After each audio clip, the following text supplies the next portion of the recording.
Jésus était entré dans Jéricho et traversait la ville. Or, un homme riche appelé Zachée, chef des collecteurs d'impôts, cherchait à voir qui était Jésus, mais il n'y parvenait pas à cause de la foule, car il était de petite taille. Il courut en avant et monta sur un sycomore pour voir Jésus, parce qu'il devait passer par là. Lorsque Jésus fut arrivé à cet endroit, il leva les yeux, le vit et lui dit : « Zachée, dépêche-toi de descendre, car il faut que je m'arrête aujourd'hui chez toi. » Zachée s'empressa de descendre et l'accueillit avec joie. En voyant cela, tous murmuraient en disant : « Il est allé loger chez un homme pécheur. » Mais Zachée, se tenant devant le Seigneur, lui dit : « Seigneur, je donne aux pauvres la moitié de mes biens, et si j'ai causé du tort à quelqu'un, je lui rends le quadruple. » Alors Jésus dit à son propos : « Le salut est entré aujourd'hui dans cette maison, parce que lui aussi est un fils d'Abraham. En effet, le Fils de l'homme est venu chercher et sauver ceux qui étaient perdus. » Comme la foule écoutait cela, Jésus ajouta une parabole. En effet, il était près de Jérusalem, et l'on croyait que le royaume de Dieu allait apparaître immédiatement. Il dit donc : un homme de haute naissance partait dans un pays lointain pour se faire désigner roi et revenir ensuite.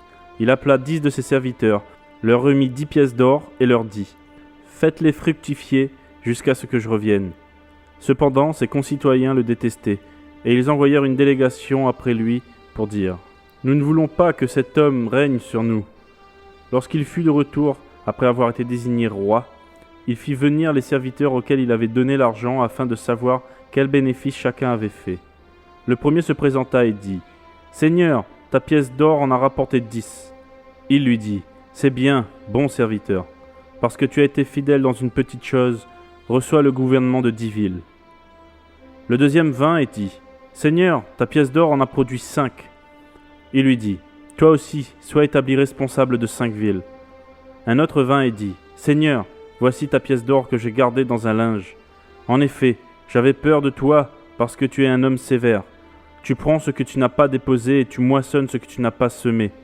Il lui dit : je vais te juger sur tes propres paroles, mauvais serviteur. Tu savais que je suis un homme sévère, que je prends ce que je n'ai pas déposé et que je moissonne ce que je n'ai pas semé. Pourquoi donc n'as-tu pas mis mon argent dans une banque, afin qu'à mon retour je le retire avec un intérêt ?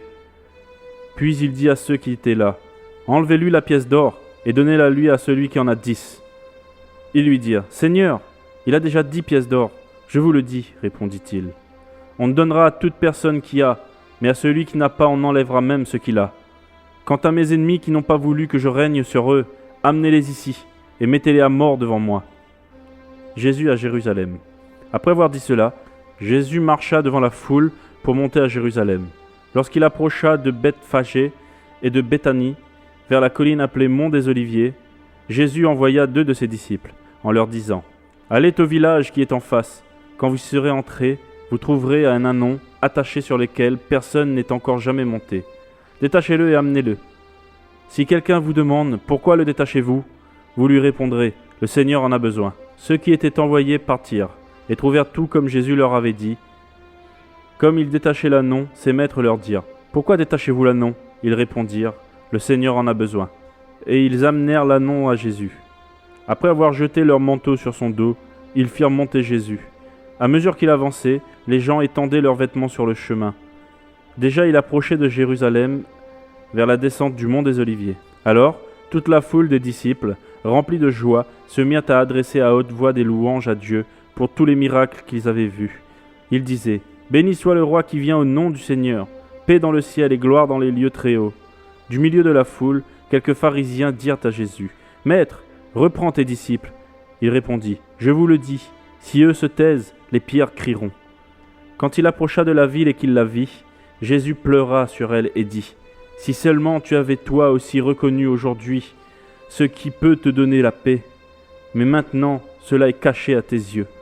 Des jours viendront pour toi où tes ennemis t'entoureront d'ouvrages fortifiés, t'encercleront et te seront de tous côtés. Ils te détruiront, toi et tes enfants au milieu de toi. Et ils ne se laisseront pas en toi pierre sur pierre, parce que tu n'as pas reconnu le moment où tu as été visité.